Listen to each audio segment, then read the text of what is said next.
A história começa num campo de batalha ensanguentado, com explosões de artilharia pesada entre os soldados. Depois de conter o inimigo, o lado defensor decide avançar. Seus soldados correm dos bunkers rumo às fileiras inimigas, mas a maioria morre antes de chegar a algum lugar. Os sobreviventes ficam sem apoio, gritando de terror. Eles se perguntam se os reforços finalmente vão chegar. No último instante, um grupo de magos voadores aparece e bombardeia os inimigos, resgatam os que restaram e fogem pelo céu. Incapaz de aguentar todos os ataques, mesmo com seus poderes mágicos, um dos magos, frustrado, pergunta a Victoria se receberam novas ordens. Ela responde que devem continuar defendendo a linha de frente a qualquer custo. De repente, uma bomba inimiga joga longe, mesmo com seu escudo mágico. Então Tanya, a jovem comandante do pelotão, surge no céu, faz uma prece e solta uma explosão devastadora no acampamento inimigo. A explosão destrói totalmente o inimigo, deixando Victoria atônita. Mas Tanya não demora a avisar que não é hora de relaxar e lembra sua missão: obedecer às ordens, mesmo se for para defender uma área condenada até o fim. Neste mundo existe um império militar poderoso, que lembra bastante a Alemanha nazista. Apesar de ser superior, o império está cercado por inimigos, e seu maior rival é a República. Mesmo o imenso império não consegue derrotar todos os inimigos de uma vez, então seus líderes decidiram defender todas as áreas atacadas com suas tropas. A ideia é atrasar o inimigo com soldados descartáveis, dando tempo para tropas especiais conquistarem zona por zona. Na capital Burund, o brigadeiro Kurt pergunta ao coronel Arit sobre a situação no campo de batalha do Teatro do Reno, onde a oficial Tanya e seu pelotão estão. Eric quer recuar as defesas perdedoras, mas Kurt avisa que isso deixaria o território civil vulnerável. No fim, ele fica frustrado. Sabendo que o Império errou tentando enfrentar tantos inimigos, o General Hans diz que a defesa em posições fixas falhou e sugere uma defesa móvel. Eric reclama que as tropas estão esgotadas, mas Hans explica que enviaram todas as reservas para dar suporte. Apesar dos esforços, o Teatro do Reno é um inferno para quem está preso lá. Enquanto isso, no campo, Tanya e sua equipe patrulham lá do alto. Ao ver movimento inimigo, Tanya manda Victoria bombardear com artilharia. Enquanto Victoria obedece e dispara, dois soldados, Harold e Kirst, ficam furiosos vendo seus companheiros morrerem para a artilharia inimiga. Eles partem para destruir a artilharia, mas Tanya avisa que a missão deles é só suprimir o inimigo do alto. Mesmo assim, os teimosos desobedecem e avançam, deixando Tanya revoltada. Depois, no intervalo, ela chama Harold e Kirst para uma conversa. Tanya manda os dois irem para casa, mas eles teimam em justificar a desobediência. Ela avisa que, mesmo com boas intenções, podem prejudicar seus próprios soldados se fugirem do plano. Eles não levam a sério e ficam arrogantes, recusando a decisão dela. Indignada, Tanya saca a arma, mas Victoria a impede. Tanya se acalma e concorda em deixar os soldados no pelotão, desde que recebam uma punição leve. No dia seguinte, enquanto Victoria se prepara para partir, o tenente Aitlin a cumprimenta. Ela descobre que Harold e Kirst ainda estão no pelotão, mas Tanya os puniu mandando para uma casa-mata lá atrás. Victoria fica surpresa que Tanya tenha sido tão gentil. Mais tarde, o pelotão sofre com bombardeios aumentados. Após a luta difícil, Victoria luta para respirar, e Tanya manda parar de desperdiçar tempo do Império com fraqueza. Então convoca uma reunião de emergência, onde descobrem que os batedores do pelotão estão presos pelo inimigo. Tanya se oferece para resgatar os batedores, mas seu comandante duvida que ela consiga. Ela concorda, dizendo que Victoria não virá por estar exausta. Victoria fica chateada, mas insiste em ir na missão, mesmo protestando. Depois, agradece Tanya pela tentativa de gentileza. Tanya, no estilo tsundere, ignora os agradecimentos e manda Victoria se preparar. No dia seguinte, os batedores enfrentam uma tempestade de soldados republicanos. Sabendo que não terão reforço, tentam distrair o inimigo com magia. No céu, os magos republicanos não conseguem achar os batedores imperiais. O líder irrita-se e ordena explodir toda a área. Como isso consumiria muito mana, os magos protestam, mas ele insiste. Quando as bombas caem, todos os batedores morrem, e os reforços imperiais são avisados. Furiosa, Tanya avança contra o batalhão inimigo sem medo. Os republicanos tentam atirar nela com balas mágicas, mas ela invade suas fileiras e desvia de todos os tiros. Depois de eliminar os magos inimigos, o líder percebe que seus soldados não têm chance contra esse monstro. Ordena a retirada para o céu, sem notar que Tanya está bem à sua frente. Um subordinado salta para protegê-lo, Tanya o corta como papel. Depois sobe mais alto no céu, abatendo alguns republicanos fugitivos. Confusos, os restantes param, pois não conseguem subir mais. Para surpresa deles, Tanya sobe quilômetros no céu e fala por transmissão. Com voz autoritária, ela avisa que eles pecaram contra o poderoso império. Pede que voltem e enfrentem as consequências. Mas os republicanos idiotas caçoam da voz infantil dela.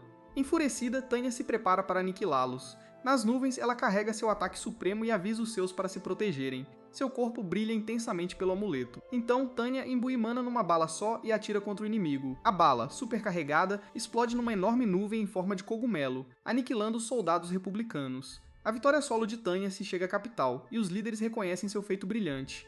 Mesmo sendo a maga estrela conhecida como Asas de Prata, o Coronel Eric se choca por ela estar no Teatro do Reno. Ele sabe que, apesar do talento, Tanya é literalmente um demônio humano. Nessa guerra sem regras, ela solta a fúria do jeito que quer. No acampamento do Reno, Victoria fica sabendo que Curtis e Harold foram mortos por um ataque de artilharia na casa-mata. Ela relata a Victoria, que parece se divertir. Vendo essa reação, Victoria se pergunta se Tanya sabia o que aconteceria. Com um sorriso malicioso, Tanya admite que só realizou o desejo deles de morrer no campo de batalha. O sorriso diabólico dela deixa Victoria chocada, percebendo que a comandante enviou os desobedientes para a morte de propósito. Para entender Tanya, vemos sua história passada. Ela reencarnou num mundo novo após sua vida anterior. Antes, Tanya era um trabalhador mediano numa grande empresa de um país desenvolvido, escravo dos patrões. No RH, ele demitiu sem dó um homem pobre que implorava por uma chance pela família. Embora sentisse pena, Tanya nunca se importou, desde que fosse pago. Depois do expediente, esperava o trem para casa, achando que tudo ia bem enquanto subisse na carreira. Mas o homem demitido apareceu na estação e o empurrou para um trem que vinha na direção dele. Nos seus últimos instantes, o tempo parou para Tanya.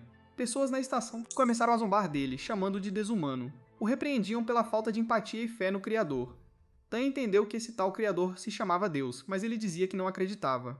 Para ele, só fraques, que não resolviam seus próprios problemas, precisavam de fé. Achava que com ciência ninguém precisaria mais acreditar em Deus. Recusando-se a crer, ele chamou o tal Deus de Xerxes. Xerxes disse que era mestre das reencarnações no mundo dele, cansado de administrar 7 bilhões de ingratos como ele. Tanya debochou da incompetência do Xerxes. Então Xerxes decidiu reencarná-lo num mundo onde ele sentiria o sofrimento dos pobres que desprezava. Ao ouvir, Tanya perdeu a arrogância e suplicou por misericórdia, mas já era tarde. No novo mundo, Tanya nasceu órfã, criada por freiras pobres. Como o país estava em guerra, as freiras lutavam para cuidar dos órfãos, mas Tanya descobriu que havia magia ali.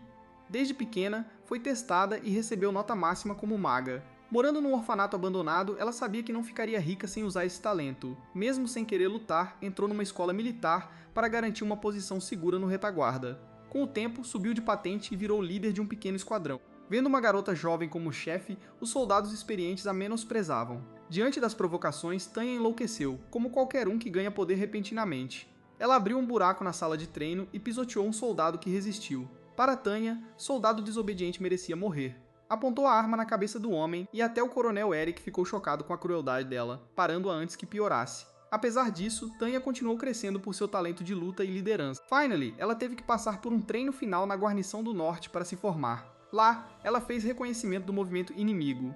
Ao ver soldados inimigos avançando na fronteira, avisou seu pelotão. Eles responderam com artilharia e derrubaram os alvos com precisão. Na altitude de Tanya, ela guiava os tiros para eliminar os inimigos antes de chegarem perto. Porém, a aliança inimiga também tinha magos com a infantaria. O líder mago deles decidiu eliminar a espiã Tanya para reduzir as perdas. Enquanto Tanya procurava outra linha de frente, recebeu contato urgente do pelotão. O rádio estava chiando por interferência mágica, e não deu para entender. De repente, uma saraivada de balas mágicas disparou contra ela. Tanya bloqueou com um escudo, mas sabia que estava em desvantagem. Pediu reforço, que respondeu que a ajuda aérea demoraria 6 minutos para chegar. Sozinha, pediu permissão para recuar, mas o comandante ordenou que segurasse o inimigo o máximo que pudesse. Com isso, ela ficou furiosa e virou para enfrentar o esquadrão inimigo sozinha. Perante quase certa morte, viu ali uma chance de provar lealdade ao país. Entrou numa luta intensa, desviando dos golpes e atacando. Tanya eliminou alguns magos inimigos, mas acabou ficando sem munição. Foi sua chance perfeita para um ato heróico. De repente abraçou um inimigo e detonou seu brasão mágico no uniforme. A explosão matou vários inimigos e fez Tanya cair, parecendo uma heroína que deu tudo pela pátria. De algum jeito, ela sobreviveu e foi resgatada. No hospital, achou que se aposentaria como veterana honrada ou ficaria protegida no retaguarda por um tempo. Mas os chefes davam tratamento médico e a preparavam para ser a estrela das tropas. Por sua coragem, ganhou a insígnia de Asas de Prata e percebeu que veria muito mais ação daqui para frente. A notícia de seus feitos chegou a um cientista louco, que vendo sua incrível magia, sorriu com malícia, achando ter encontrado a cobaia perfeita para suas criações mais poderosas. Alguns dias depois, Tanya já estava curada das feridas. Um comandante a chamou para lhe dar uma nova patente, explicando que ela iria comandar uma pequena unidade. Por dentro, ela estava radiante, mas na frente, fingia não querer ficar parada. O comandante disse que, por ser jovem, não poderia mandá-la para a linha de frente. Então ela aceitou a promoção e foi ao setor de suprimentos testar um protótipo chamado joia computacional. Tanya achou que seria um teste simples, mas a joia a lançou descontrolada para o céu. No fim, a joia explodiu por instabilidade, e Tanya passou por várias outras falhas traumáticas depois daquela confusão. Um dia, os cientistas deram a ela uma joia especial chamada Helenium 95, feita ao fundir 4 joias em uma só. Os cientistas esperavam que ela desse a habilidade revolucionária de voar, mas a energia absurda dentro da joia a deixava instável. Usando essa joia, Tanya subiu a mais de 6.000 metros, onde seu equipamento começou a tremer muito. Os cientistas observaram e deixaram ela descer, mas o chefe científico não deixou. Tanya gritou para o homem maluco que a invenção dele poderia matá-la, mas ele dizia que o problema estava nela. No fim, ela teve que usar um recurso de emergência que estabilizou o equipamento.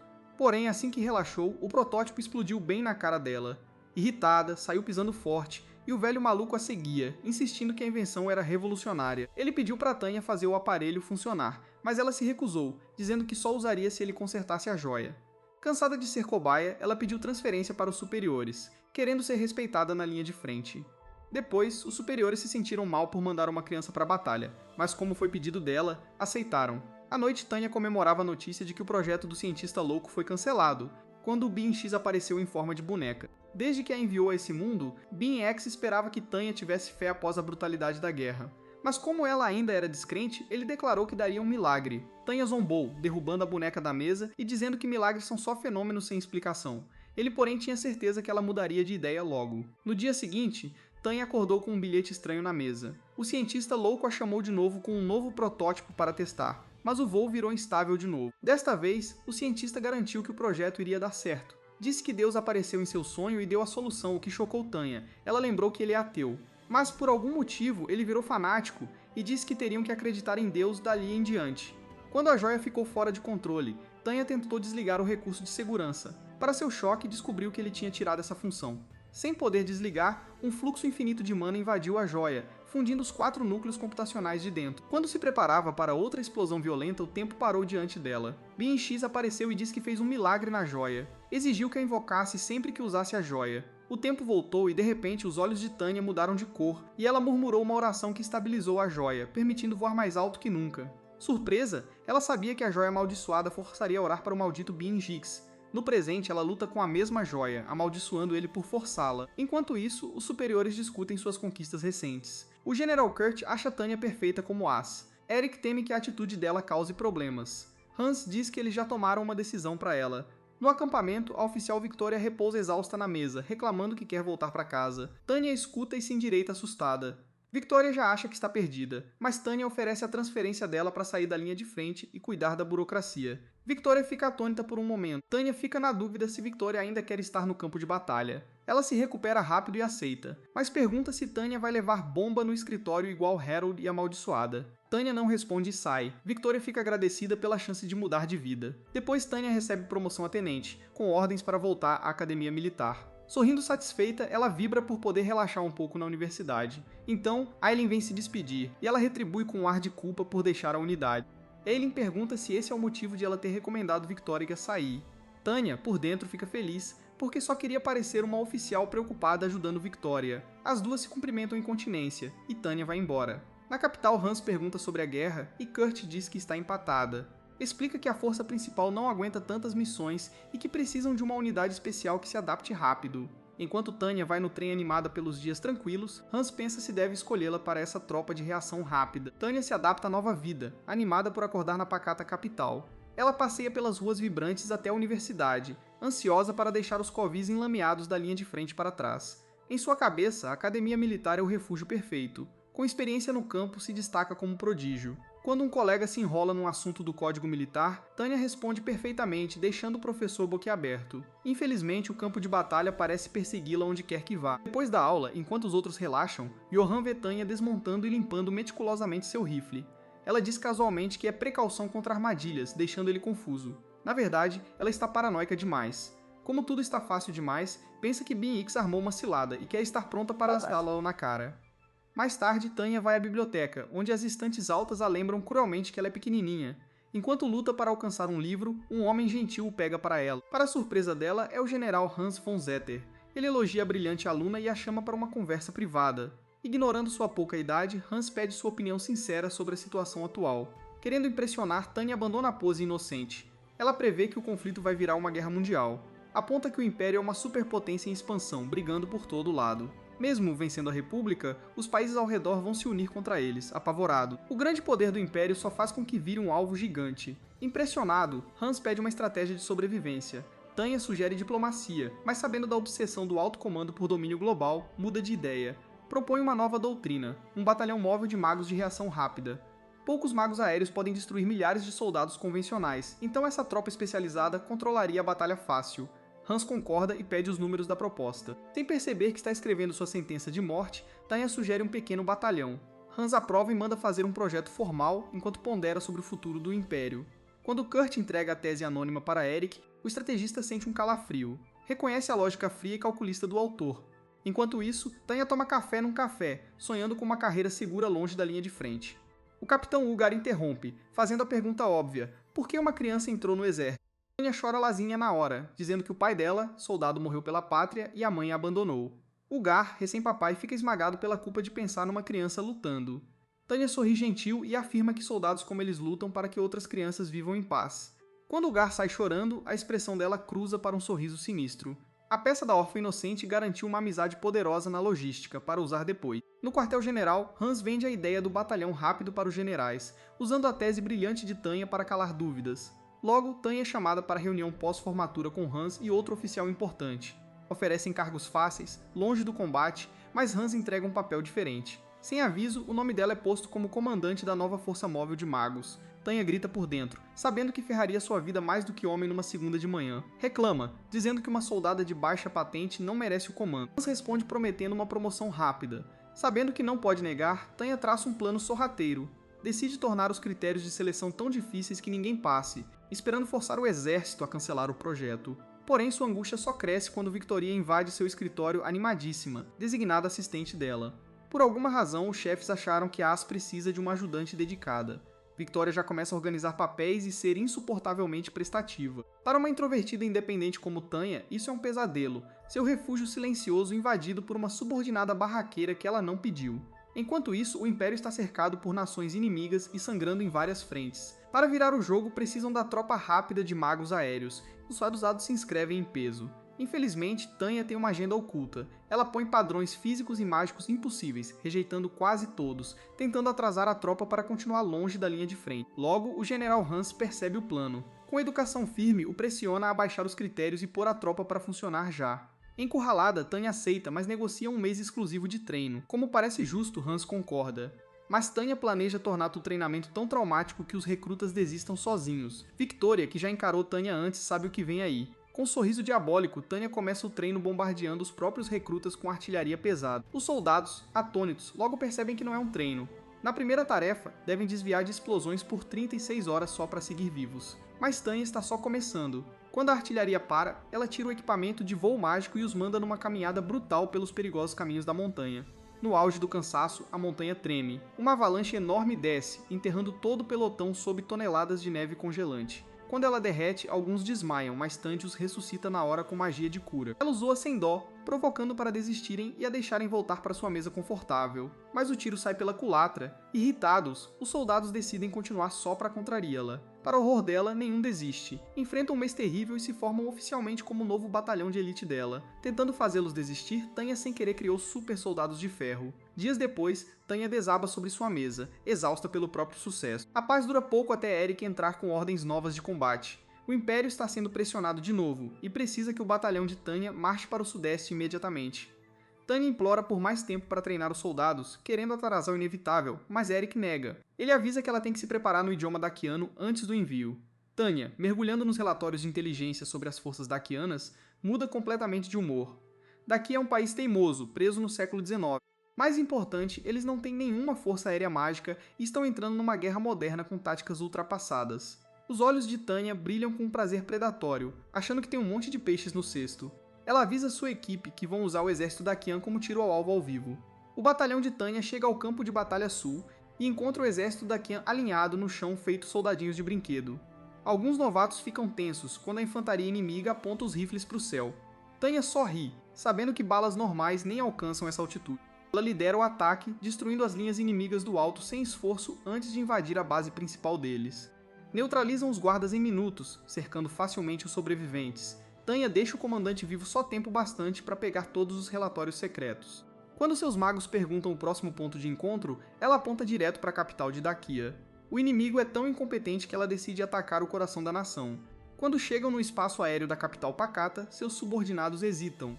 Lembram nervosos que bombardearam uma cidade civil sem declarar guerra fere as leis internacionais. Tanya, porém, conhece o manual da lei de trás para frente. A lei manda avisar antes, mas não diz como esse aviso deve ser feito.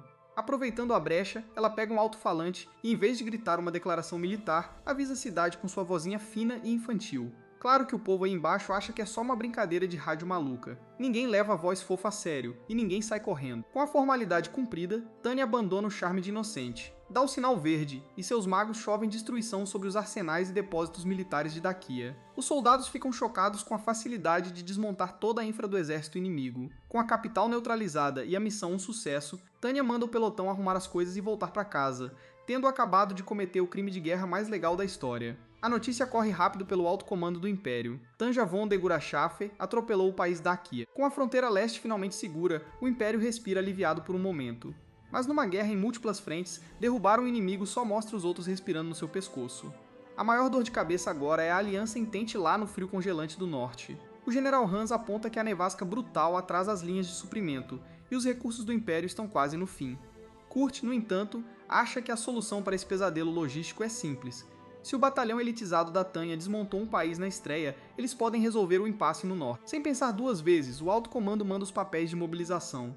Quando Tanya anuncia essa transferência relâmpago para o pelotão, os magos ficam confusos com a rapidez da mudança pelo continente. Mas no exército, ordem é ordem, e eles fazem as malas para a tundra gelada. Indo para seu quarto, a mente estratégica de Tanya não para. Ela pergunta casualmente para a assistente leal, Victoria, se acha que tem algo errado nesse cenário político. Na lógica pura, a aliança não é forte o suficiente para ameaçar um império tão grande. Eles já deveriam ter se rendido. Tanya descobre rápido a verdade escondida. A Entente é só um fantoche. Superpotências como a República e o Reino Aliado secretamente abastecem as nações pequenas para sangrar o Império até a morte. O rosto de Tanya escurece. Uma aliança global orquestrando a queda do Império é tudo tão certinho, tão pensado para tornar a vida dela um inferno. Ela percebe que ser X, a autoproclamada divindade que a reencarnou, está mexendo as peças do mundo só para se divertir às custas dela. Enquanto isso, no quartel-general da Entente, o que Tanya deduziu vira realidade.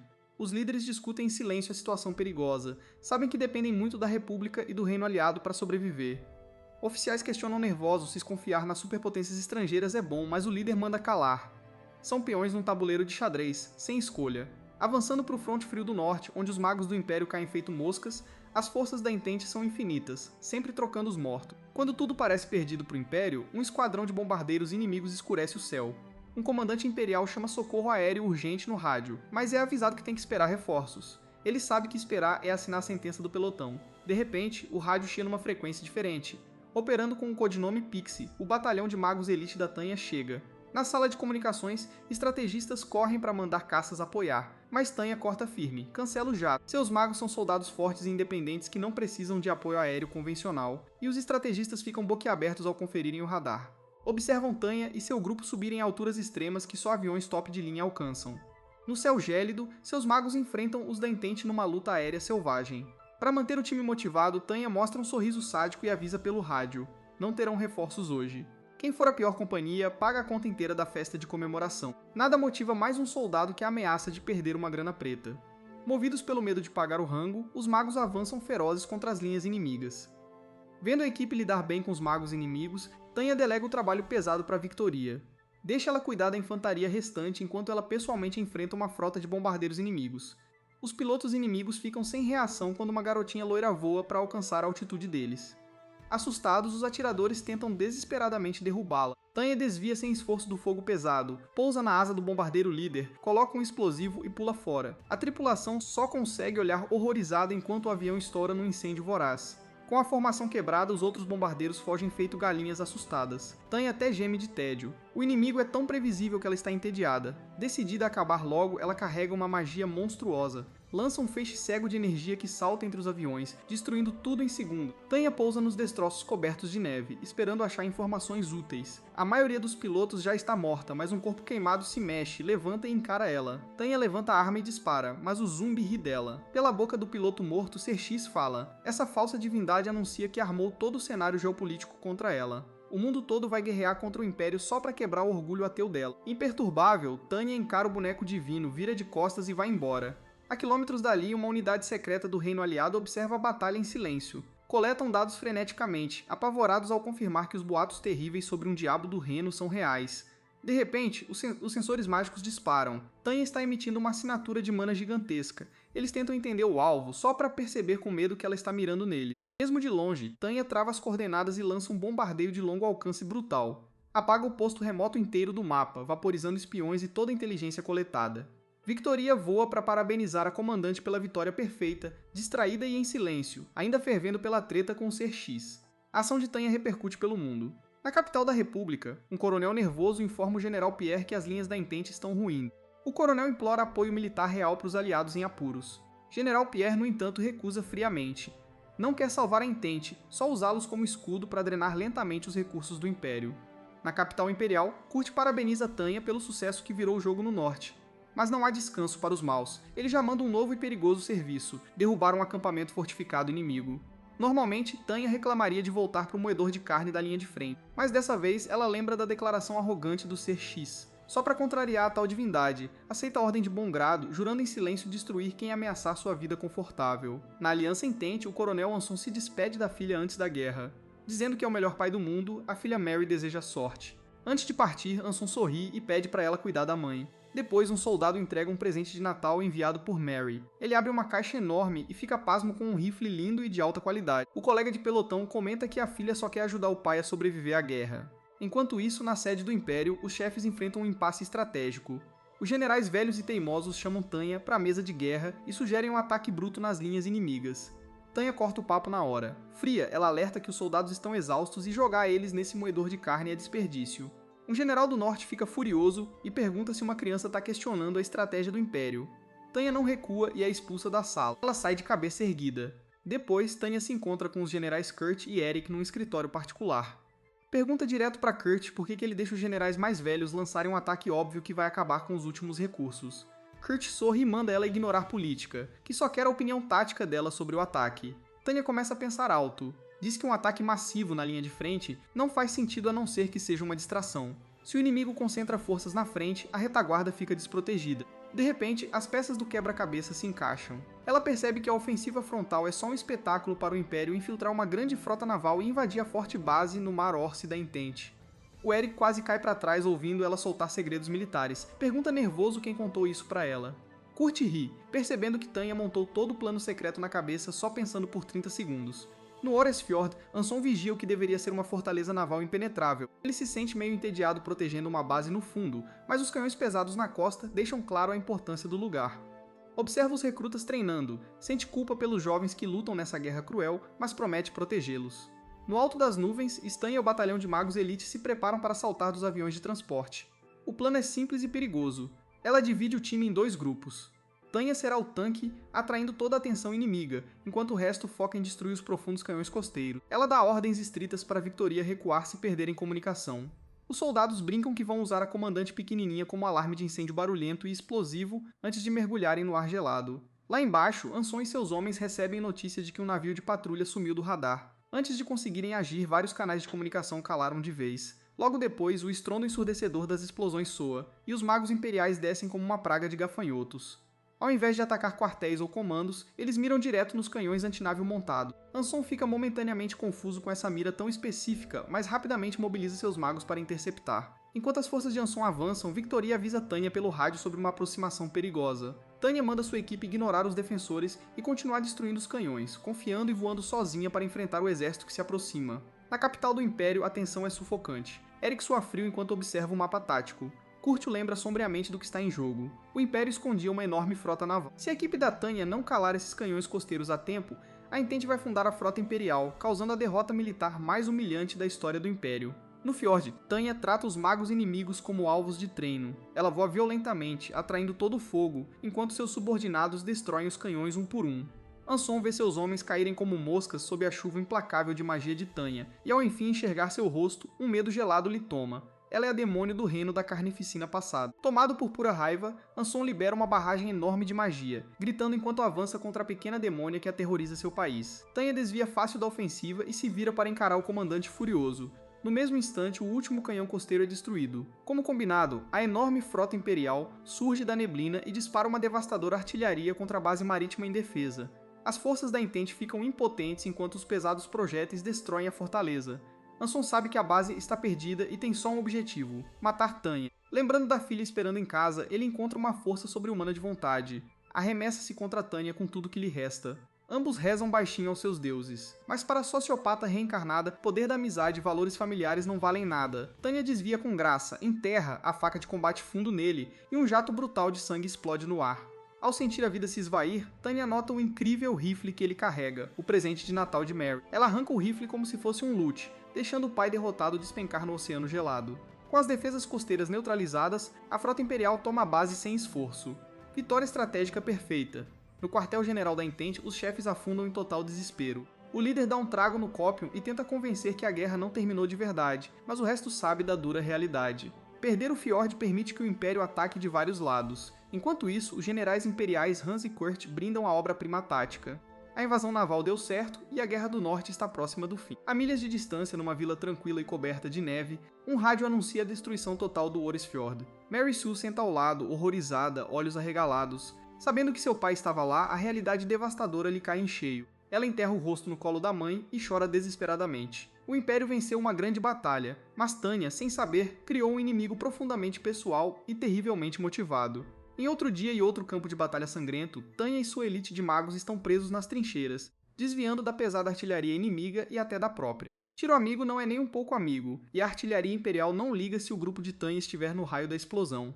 Depois de transformar a infantaria inimiga em pó e derrubar uns magos que sobrevoavam, a equipe finalmente consegue um breve descanso. No acampamento, os soldados relaxam na barraca, jantando quente. O tenente Weiss conversa casualmente com o novato Grant sobre cadeia de comando e possíveis promoções. Grant aponta timidamente para Vitória, imaginando se eles planejam roubar o cargo dela. Weiss dá uma risada, na real. Ninguém quer a papelada que ela resolve para essa chefe feroz e miniatura. De repente, um informante invade o acampamento pedindo para falar com Tanya. Como ela está descansando, Weiss intercepta a mensagem, uma crise geopolítica total. A cidade de Aran, um polo logístico vital recentemente conquistado pelo Império, entrou em uma revolta violenta. Cidadãos tomaram armas, sabotaram as ferrovias e cortaram suprimentos essenciais do Império. Pior ainda, a República armou os rebeldes e infiltrou magos para retomar a cidade. Ele se apresenta imediatamente à chefia para tratar da crise. Os superiores lhe dão uma missão dura: retomar Aran a qualquer custo. Só tem uma pegadinha: a lei internacional proíbe massacre indiscriminado da população civil. O Império deve avisar oficialmente e permitir evacuação antes do ataque. Mas se os civis negarem e resistirem, perdem sua proteção legal e passam a ser combatentes inimigos. Tanya quase ri da ideia de civis pegando armas numa guerra de superpotências, zombando da burrice fatal dele. Um oficial mais velho logo cala a boca dela, perturbado com a falta total de empatia. Para os generais tradicionais, matar civis é um mal necessário e trágico, mas para Tanya é só controle de pragas. Ela reúne o batalhão e explica a dura realidade da missão. Vão voar para uma zona de guerra urbana, emitir a ordem obrigatória de evacuação, mas se os civis ficarem, serão tratados como soldados inimigos e eliminados sem piedade. A Ordem Gelante destrói a mente de Grants, novato, que não consegue aceitar massacrar famílias inocentes. Ele tenta protestar com Weiss, horrorizado com a ausência de qualquer bússola moral na Tanya. Weiss, que sobreviveu até aqui por saber quando falar e quando calar, manda o novato engolir o sapo e cumprir ordens. O batalhão avança sobre Aran. Lá embaixo, oficiais republicanos veem os magos imperiais e mandam sua milícia abrir fogo. Tanya e seus soldados são forçados a se esquivar pelas vielas estreitas, escapando de tiros e magias, driblando armadilhas por toda a cidade. Durante um confronto, Grant observa aterrorizado Weiss levar um tiro grave e sangrar muito. Ele consegue puxar Weiss para um local seguro, mas ele está fora de combate. Sem hesitar, Tanya ordena que Weiss seja evacuado para tratamento e promove o traumatizado Grant a segundo comandante. Tanya reúne o grupo e localiza o núcleo principal dos magos republicanos, escondidos num prédio fortificado. Ao invés de atacar às cegas, ela usa as regras a seu favor. Emite um aviso de evacuação obrigatório em alto-falante mágico, ordenando civis a entregarem os oficiais inimigos e fugirem. Claro que os rebeldes ignoram totalmente a voz minúscula no céu. E pior, os magos republicanos usam civis como escudos humanos, ficando em silêncio absoluto. Tanya sabe exatamente o que faz, porque os civis desobedeceram o aviso, deixaram de ser civis e viraram combatentes inimigos. Ela acena para o oficial de comunicações. Lá do alto, a artilharia pesada imperial recebe o sinal verde, descem fogo infernal sobre Aran. Projetéis explosivos arrasam quarteirões inteiros. Enquanto prédios desabam e o céu vira cinzas, famílias assistem a cidade querida virar uma cratera em chamas. O comandante mago republicano só pode assistir escondido enquanto o Império destrói a cidade, violando mais uma vez as convenções de Genebra. Depois da poeira baixar, a infantaria imperial entra para garantir os escombros. Mas Tanya recebe um relatório. Magos sobreviventes se disfarçaram entre civis refugiados capturados. Ela se prepara para eliminar o grupo inteiro, por segurança. Ao ouvir isso, Grant se enlouquece. Se põe na frente de Tanya, chorando e implorando para parar. Pede pela vida dos civis inocentes no fogo cruzado. Tanya responde gelada que não existem inocentes na zona de guerra. Aponta para um garoto no meio da multidão, olhando para eles com ódio puro. Se deixarem essas pessoas vivas, elas vão crescer e virar a próxima leva de inimigos do Império. Grant insiste em protestar. Tanya o derruba no chão sem dó, lembrando que soldados não têm o luxo de ter consciência. O trabalho deles é endurecer o coração e garantir a sobrevivência do Império, custe o que custar. Testando sua determinação, ela enfia um rifle na mão dele e manda executar os prisioneiros. Grant fica paralisado, assombrado pelos horrores da guerra, mas sob o olhar cortante de Tanya, sua moral finalmente cede. Com lágrimas escorrendo, o novato ergue o rifle e dispara. Lá na segurança da capital imperial, Eric sofre um ataque burocrático. Passa ao general Hans uma tese densa, com as brechas jurídicas que permitem bombardear cidades civis sem quebrar a lei internacional. Eric pergunta nervoso se foi esse o manual usado para justificar o massacre em Aran. Hans sorri maliciosamente e confirma. Eric aponta que a autora é Tanya. Hans elogia a genialidade cruel dela, ansioso para usar seu talento sociopata para coisas ainda maiores. Longe das ruínas queimadas de Aran, um médico verifica um paciente gravemente ferido num hospital militar silencioso, o coronel Anson Tsu. Contra todas as probabilidades, ele sobreviveu ao duelo brutal com Tanya no fiord, mas não se importa com as feridas físicas. Ele olha o teto vazio, lembrando claramente da luz dourada ofuscante que viu ao afundar na água gelada. Quando o médico pergunta o que viu, Anson estreita os olhos com clareza. Diz que viu Deus, que lhe deu uma nova missão, caçar e destruir a pequena diaba chamada Tanya. Em um navio de transporte rumo à capital, Tanya esbarra casualmente em Ugar. Ele está estranhamente feliz, agradecendo por ela ter indicado um emprego confortável no escritório. Mas também solta uma informação crucial. O Império está deliberadamente retirando tropas da linha de frente principal. Ao ouvir, a mente estratégica brilhante de Tanya já começa a trabalhar. Se o Império não está recuando, está montando uma armadilha em escala continental. Os superiores querem atrair o inimigo para território vulnerável. Mas Tanya sabe que seu batalhão de elite será usado como isca sangrenta e gritando. No quartel-general imperial, a tensão está tão densa que dá para cortar com faca de combate. Os generais da velha guarda insistem em uma investida de força bruta para segurar a linha, ignorando que as linhas de suprimento mal estão funcionando. O general Hans interrompe educado para soltar uma verdade dura. Propõe mudar a estratégia, parar de tentar vencer essa guerra de desgaste lenta. Para sobreviver à Guerra Mundial, precisam dar um golpe decapitante único, destruir o comando inimigo e acabar com o conflito de vez. O general Kurt concorda e detalha o plano, fingir uma retirada desesperada para fazer o exército da República sair das trincheiras fortificadas. Quando avançarem, seus centros de comando ficarão vulneráveis. Avançando até o Teatro do Reno, que é hoje um matadouro humano.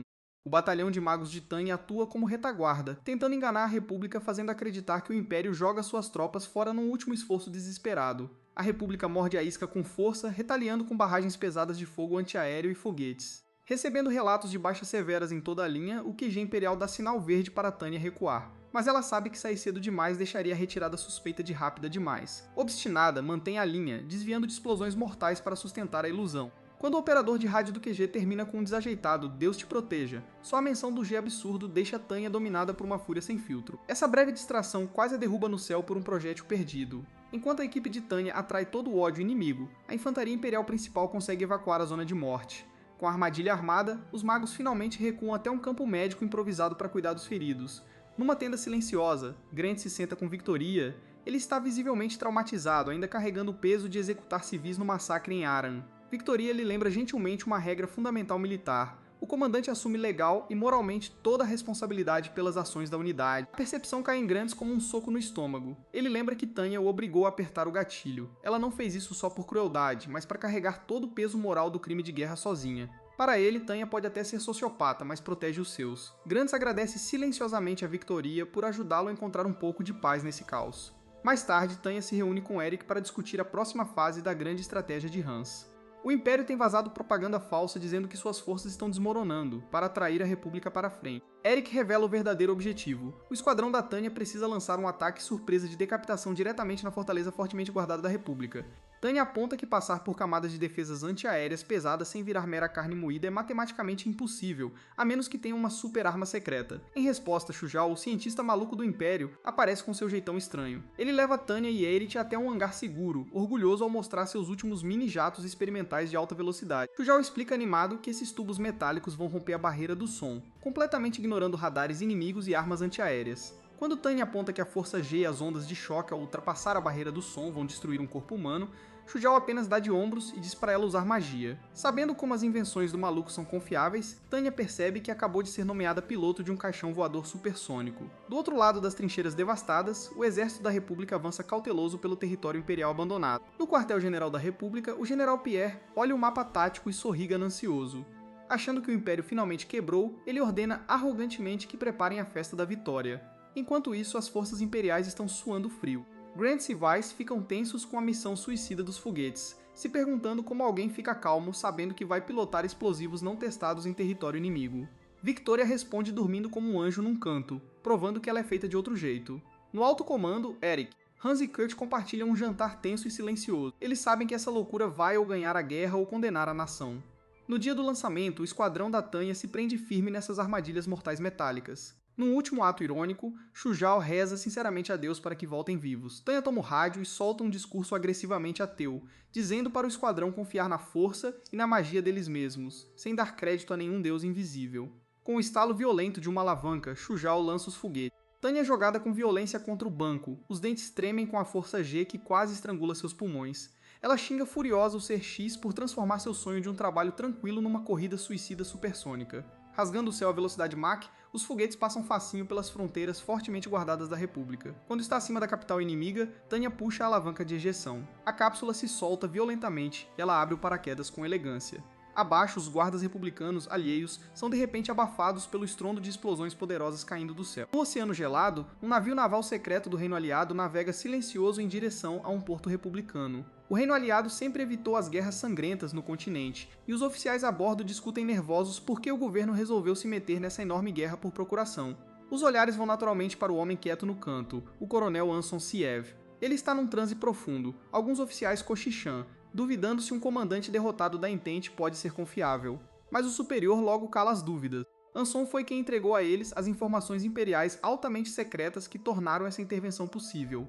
É um homem movido por uma vingança sagrada, marchando firme para um revanche com um certo demônio loiro. Enquanto isso, a missão supersônica da Tanya começa no chão. Depois de sobreviver à queda do foguete, ela aterrissa fundo atrás das linhas inimigas e se reúne silenciosamente com seu esquadrão. Eles se dividem para atacar vários alvos importantes ao mesmo tempo. Lá na capital do Império, o clima é tóxico demais. Na sala de reuniões, os políticos ricos e os nobres antigos fazem um barraco colossal. Porque o exército fingiu uma retirada massiva das linhas de frente, as preciosas zonas industriais do Império ficam expostas a ataques. Os nobres acusam furiosos os generais militares de incompetência temerária, com medo de que a guerra prolongada esgote recursos e quebre suas fábricas. No meio do berreiro, o general Hans fica tranquilo, ignorando o chororô político. Ele só espera o momento certo. No território da República, a equipe furtiva da Tanya invade silenciosamente o centro de comando designado, só para achar que está vazio. Era uma armadilha. Um raro momento de pânico aperta o peito da Tanya enquanto ela imagina se a República antecipou o ataque. Ela desespera para chamar os outros esquadrões, mas só recebe silêncio no rádio. Quando a pressão aumenta, as comunicações voltam com estalos. Os outros esquadrões encontraram um verdadeiro quartel-general e detonaram tudo. Na hora certa, um mensageiro sem fôlego invade a sala dos nobres imperiais. Ele anuncia alto que o quartel-general militar da República foi completamente obliterado. A sala fica muda, a máscara séria de Hans cai e ele mostra um sorriso terrível e orgulhoso. Ele informa casualmente aos políticos atônitos que o plano mestre do exército está só começando. Com o cérebro do inimigo destruído, o Império ativa a próxima armadilha. Nas linhas de frente, engenheiros imperiais bombeiam discretamente enorme quantidade de gás volátil e invisível nas trincheiras abandonadas, armando o campo inteiro com detonadores escondidos. A infantaria republicana, sem saber do golpe, avança para retomar o território, achando que finalmente empurraram o Império. Os soldados relaxam.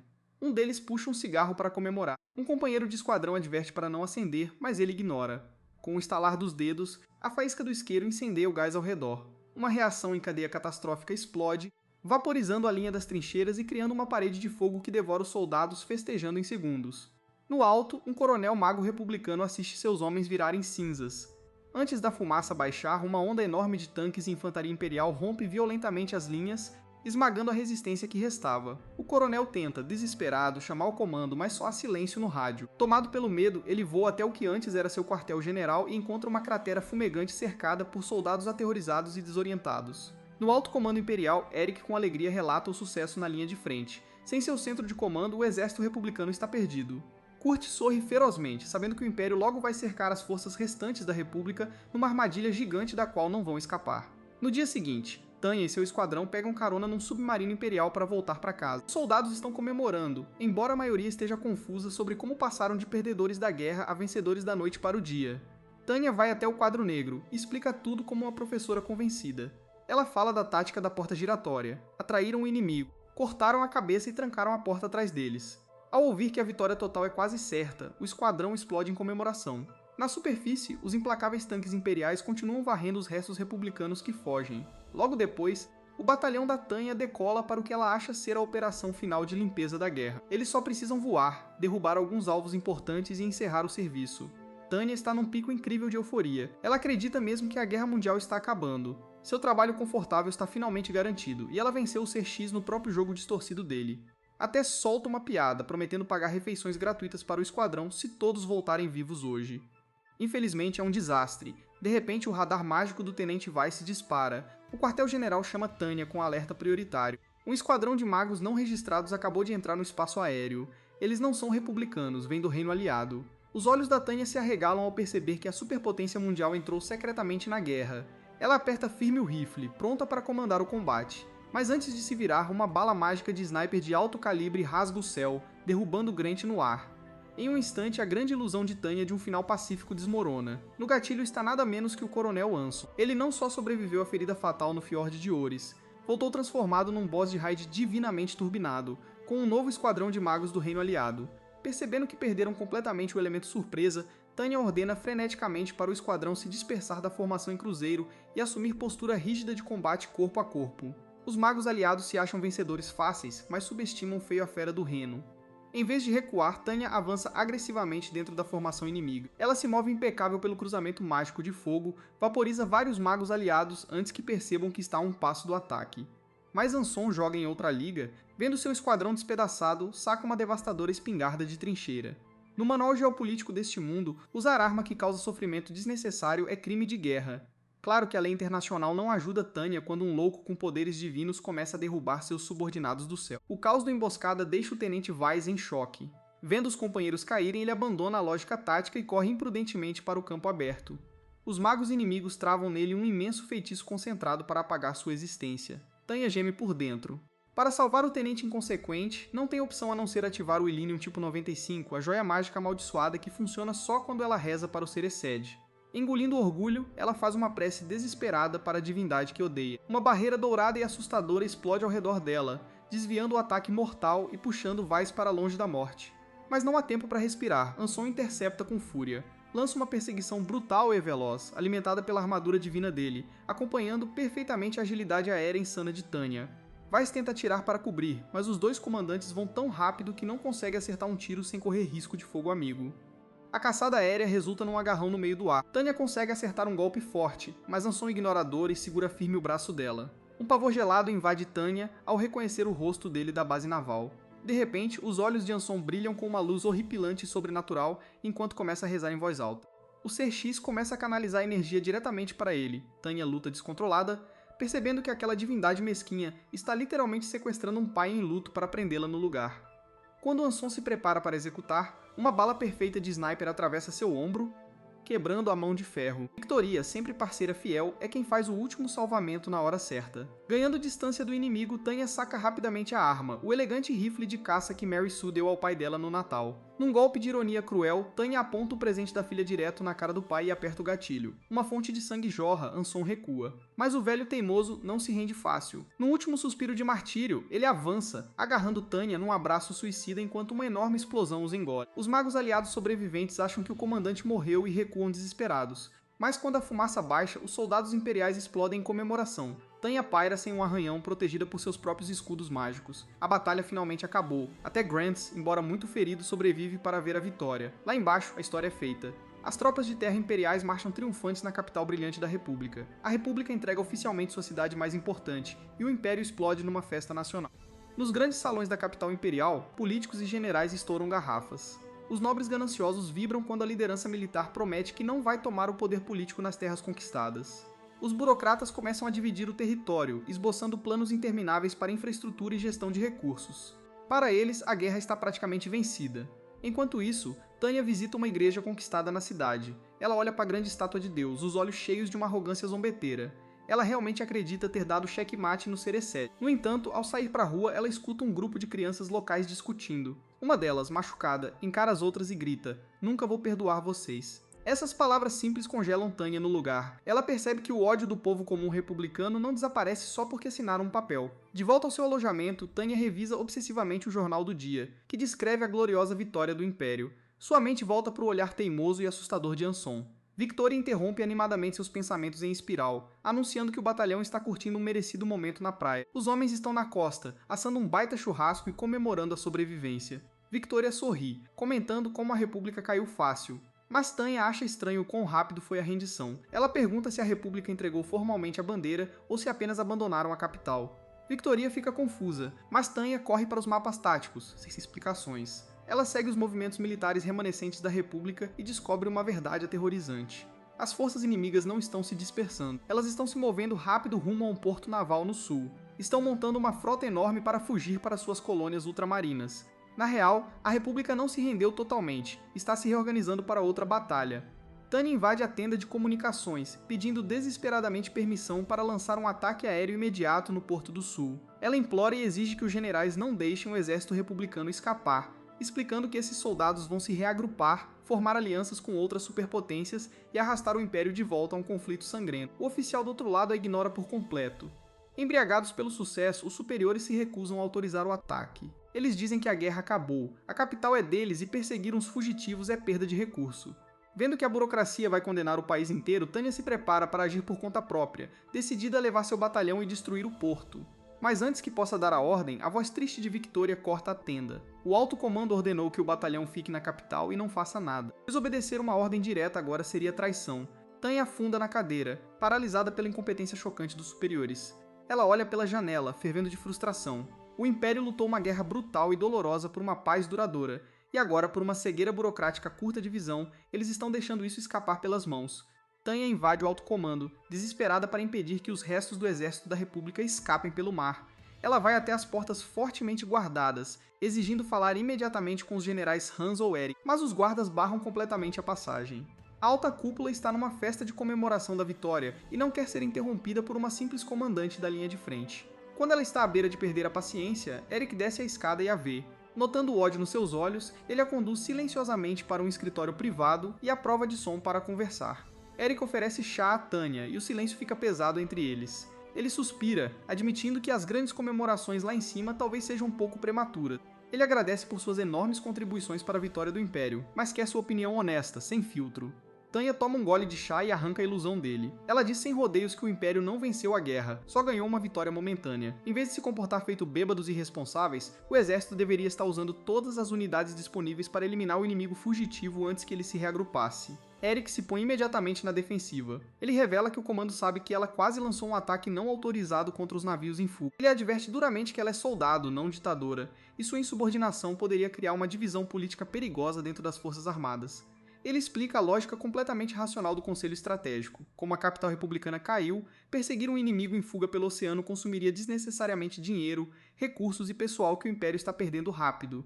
Então, racionalmente, é hora de relaxar e reconstruir. Tanya concorda que a lógica dele é perfeita. Mas então se levanta e dá uma aula arrepiante sobre a psicologia humana. Ela diz que os grandes estrategistas do alto comando são brilhantes no pensamento racional, mas esqueceram algo crucial e fatal. Seres humanos são criaturas fundamentalmente irracionais. Quando levados ao limite, a lógica vai para o espaço. Tanya lista provas baseadas em suas próprias experiências brutais. Lembra do funcionário revoltado da sua vida passada que tentou matá-la numa estação de trem só por despeito. Ela recorda o órfão cheio de ódio nas ruínas em chamas de Aran.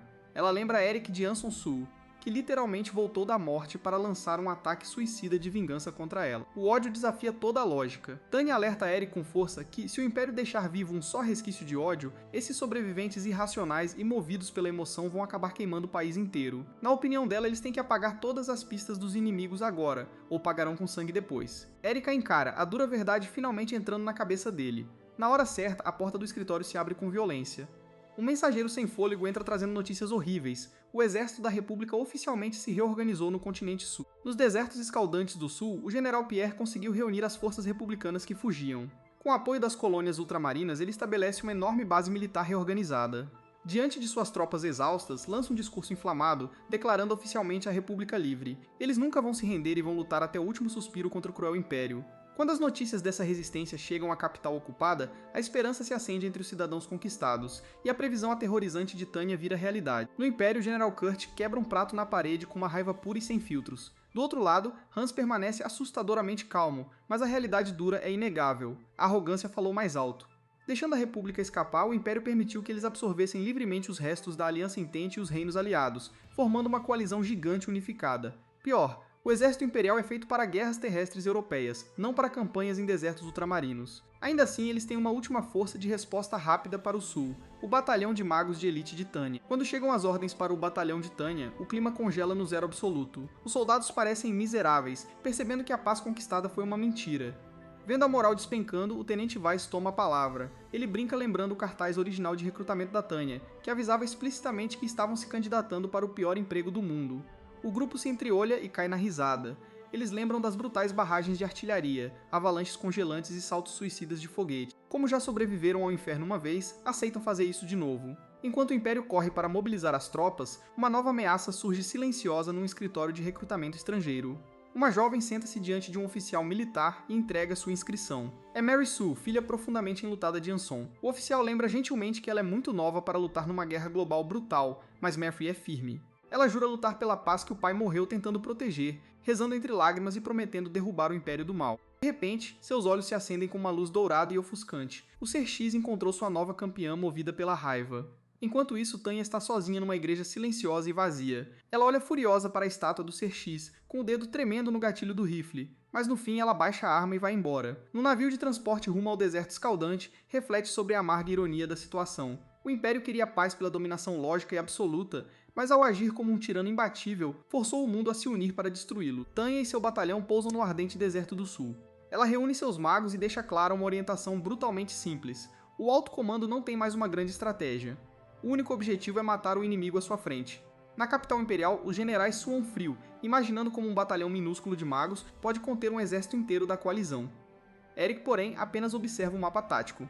Frio assegura que não há com o que se preocupar, porque Tanya é literalmente um diabo na pele de gente. No deserto, Tanya mostra um sorriso desenfreado e predatório. Ela declara guerra oficialmente ao Ser X, proclamando alto que, se ele não fizer direito o trabalho, seu batalhão assume o lugar dele com prazer. A Guerra Mundial está a todo vapor, e o Diabo do Reino está pronto para pintar o deserto de vermelho. Enquanto o mundo inteiro se prepara para a guerra, Tanya visita um velho amigo para pedir sua bênção. Dentro da catedral, parece estar rezando por ele. Mas assim que recupera a consciência, ela dispara e derruba a cabeça da estátua. Depois de declarar guerra ao amigo, ela sai da catedral. Enquanto isso, Victoria monta um batalhão novo para servir a Tanya na nova guerra. Na cidade de Burund, um velho rico levanta uma foto de Tanya, inspirado pela lendária Epstein. Ele começa a fazer coisas suspeitas olhando para ela. Ao mesmo tempo, na sede militar da Nova República, Mary Sue sai uniformizada. Seus olhos brilham amarelo, inspirados pelo Ser X, jurando derrotar o demônio malvado chamado Tanya. No quartel-general do Império, Eric, Hans e Kurt discutem a situação da guerra atual. Eric duvida da decisão da cúpula militar de enviar muitos soldados para o batalhão de alta mobilidade da Tanya. Lembra aos outros generais que Tanya é literalmente um monstro em forma humana. Embora Eric fique preocupado com as possíveis violações das regras de Genebra que ela cometerá, Hans acha sinistramente que ela é a candidata perfeita para eliminar um inimigo teimoso. Enquanto isso, Tanya faz um discurso para um batalhão enorme que a espera. Coloca a mão no peito e fala com paixão, reclamando da injustiça e do desequilíbrio do mundo, dizendo que os soldados têm a responsabilidade de resistir. Com fogo nos olhos e um campo de batalha que só ela vê na cabeça, Tanya dá as boas-vindas a todos numa nova zona infernal. Mas logo depois do discurso, ela volta à realidade no campo de batalha. O fronte oriental do Império é atacado pelas forças da Federação, e os novos soldados de Tanya mal conseguem segurar. Ao contrário do seu antigo time especial, acostumado a ambientes imprevisíveis, esses são praticamente inexperientes. Tanya vê seus infantaria fugir feito covardes e seus tanques atacarem sem rumo, enquanto seus Paper Tiger não acertam um único alvo. Os artilheiros causam mais problemas para ela. Disparam granada atrás de granada tentando destruir uma base inimiga, mas logo acabam com as munições. Tanya fica enfurecida, sabendo que eles desperdiçaram muita munição valiosa num alvo sem importância. Além desses soldados normais, a capital também mandou um novo grupo de magos. Infelizmente, esses são muito menos talentosos que os antigos e não servem para nada. Tanya suspira, sabendo que não teve tempo para treinar esses novatos. Mal pensa nisso quando Victoria avisa sobre 4 caças inimigos se aproximando. Como os magos de Tanya estão longe dos caças, as tropas no solo ficam totalmente vulneráveis ao ataque aéreo. No chão, a infantaria é dizimada por um dos caças. Achando que vão morrer, todos gritam de terror. Felizmente, Tanya destrói pessoalmente o caça. Grants chega para derrubar os outros, mas ela o impede. Preparada para acabar com os demais, diz para ele proteger os soldados em retirada. Então carrega sua arma e parte para enfrentar os outros caças, ficando impressionada ao ver uma criança enfrentando eles sozinha. Os pilotos dos caças debocham da arrogância de Tanya. Eles abrem fogo, mas a joia de cálculo dela bloqueia tudo com um escudo. Enquanto desvia das outras investidas com facilidade, os pilotos finalmente percebem que estão enfrentando o próprio diabo do Reno. Não é um qualquer. Continuam atacando, mas Tanya os confunde com uma granada de fumaça e derruba mais um caça. No solo, os soldados dela veem os caças acima. Tentam acertar com mísseis antiaéreos, mas acabam atingindo o próprio comandante. Tanya grita insultos patéticos para seus soldados idiota, mas isso dá aos pilotos uma chance de atacá-la. Um deles chega perto para atirar. Mas Tanya só sorri como um demônio. De repente ela tira uma faca e arrebenta o vidro do avião. Depois de derrubar o piloto e seu caça, ela mira no último. O piloto restante desiste totalmente e tenta fugir, voando alto nas nuvens e rezando para Deus salvar ele. Ao ouvir, Tanya só fica mais irritada. O soldado entra em pânico com a voz dela, mas ela começa a rezar e preparar seu feitiço final. Finalmente, ela elimina o último soldado com uma explosão épica. Depois de limpar os caças, Tanya vê que seus soldados no chão começaram a recuar. Infelizmente, ela não dá descanso. Chama todos os novatos e os comandantes para sua tenda, para uma palestra sobre o desempenho deles. Primeiro, ela repreende o capitão Aurins por mandar os tanques correrem feito galinha sem cabeça. Também lembra ao capitão da artilharia, Maybert, que cada projétil custa mais que o patrimônio dele. Ela ainda chama os líderes da infantaria, Tawny e Thompson, de tapados por entregar os soldados no prato para os inimigos. Por fim, ela cutuca o capitão mago, Wustman, por expor demais seus magos vulneráveis. Enquanto os soldados escutam a bronca, um deles diz que jamais se deve perder a iniciativa contra o inimigo. Mas Tanya lembra que o campo de batalha é diferente dos livros que ele lê. Ela diz que essa teoria só vale se tiverem homens suficientes para igualar o inimigo. Na real, as forças do Império estavam em desvantagem, precisando reagrupar e lutar de um lugar mais forte, em vez de virar alvo fácil, enquanto os do leste mal se recuperam do fiasco. A guerra continua a se espalhar por todas as frentes do Império. Mesmo tendo conquistado a Aliança Entente no norte, os rebeldes ainda dão trabalho. No sul, a República Livre é outra ameaça que precisa ser contida. No leste, o Império enfrenta um monstro chamado Federação, que é basicamente a União Soviética de Temu. Na sala de conferências da Federação, um político pró-guerra, Loria, alerta seus colegas sobre a ameaça imperial. Antes, a Federação evitava usar seus magos na guerra, por acharem perigoso para os direitos humanos. Agora, o camarada Loria aponta os magos imperiais, que enfrentam as maiores forças com poucos homens. Diante desse inimigo, ele acha justo a Federação convocar seus magos para igualar a disputa. No oeste do Império, o Reino Aliado está seguro por enquanto. Com sua força aérea superior, controla a paz, mas não pode interferir diretamente na guerra. Sabendo que a Federação é a única potência forte o bastante para enfrentar o Império, o primeiro-ministro aceitou fazer aliança. O general da Marinha Donald se pergunta se a poderosa Federação é confiável. O primeiro-ministro fica mudo, mas seu conselheiro lembra que só estão deixando os dois gigantes se destruir. Abaixo do Império, o reino de Uldoa, antes aliado, agora mantém neutralidade. A oeste, os Estados Unidos são a carta na manga, ajudando silenciosamente os inimigos do Império por forças terceiras. Enquanto isso, num cemitério da Federação, Mary Sue observa túmulos frescos de soldados voluntários unificados que morreram contra o Império. Ela se pergunta por que esses soldados não foram para casa. O comandante lembra que isso só traria mais problemas para o país deles. No quadro geral, o Império parece a força mais forte, mas seu poder fez dele o inimigo comum do mundo todo. Tanya sabe que isso é verdade, mas se pergunta como chegaram a esse ponto. Ela pensa nos recrutas novos, mais difíceis de ensinar que um bando de macacos de verdade. Apesar da frustração, sabe que só resta avançar e derrotar os inimigos. No meio do pensamento, ela sai da cabana para tomar ar, vendo a neve cair. Ela sabe que a guerra só vai piorar no inverno. O Império tira força da posição geopolítica e mobilidade, mas com a neve cobrindo o chão, perde essa vantagem. Até Tanya, com seu talento bestial e vontade forte, sabe que não pode vencer a guerra toda por um país condenado. De repente, Victoria explode com um relatório urgente. Segundo o Major Weiss, 2 brigadas de infantaria da Federação estão indo para lá. Victoria explica que Weiss está recuando com as tropas, e Tanya suspira aliviada, sem tempo para chamar reforço. Tanya acha que vai ser uma luta pesada, reúne os comandantes e explica a situação. Estão em menor número, então explica que vão esperar a ofensiva inimiga. Quando os inimigos avançarem, as forças do Império contra-atacarão protegidas das fortalezas. Os soldados recebem a ordem, todos exibem continência e se posicionam. Enquanto isso, as tropas da Federação avançam de madrugada. Tanya pergunta a Thompson por que o parceiro dele está sumido. Ele diz que ele lidera um esquadrão de reconhecimento no perímetro. Ao ouvir, Tanya quebra a caneta de raiva. grita para Thompson que todos deviam estar de prontidão, mas ele tenta argumentar que um reconhecimento pode ajudar a identificar o inimigo. Tanya não quer saber e manda Thompson passar o comando total do Grant. Fechando o rádio com impaciência, Tanya, com o exército rebelde na mão, se pergunta como vai sobreviver até o dia seguinte. O tempo passa e nenhum soldado reporta contato com o inimigo. Tanya acha que o inimigo quer atraí-los para fora, então não manda ninguém mexer ainda. Como precaução, pede a Weiss informações sobre os acampamentos inimigos. Ele aceita, mas avisa que a visão noturna é ruim e pode ter erro. Tanya pensa se deve continuar na espera, mas a artilharia pede chance de atirar. Confiando neles, ordena um tiro de poucas peças na direção indicada por Weiss. Os soldados concordam e Weiss passa as coordenadas do alvo suspeito. Rápido, a artilharia carrega e dispara uma saraivada nos pontos certos. Tanya pergunta a Weiss se os tiros fizeram o inimigo se mexer, mas ele diz que nada. Ao ouvir, ela pensa que o inimigo espera paciente para puxar seus soldados para fora dos esconderijos. Pede a todos que fiquem alertas e nas posições. Enquanto esperam, nada acontece. Victoria reclama do silêncio no campo, apesar dos movimentos anteriores. Com o tempo, até Tanya fica confusa. Logo Weiss atualiza. As brigadas inimigas se moviam perto para não serem detectadas. Como a artilharia de Tanya foi precisa, ela diz que praticamente dizimaram a maior parte das forças inimigas. Tanya ri ao entender que os soldados da Federação são mais burros que os seus. Ela finalmente relaxa e manda suas tropas avançarem para limpar o resto dos inimigos. Ao seu comando, as tropas se movem. A artilharia dispara, tanques avançam e a infantaria corre para o caos.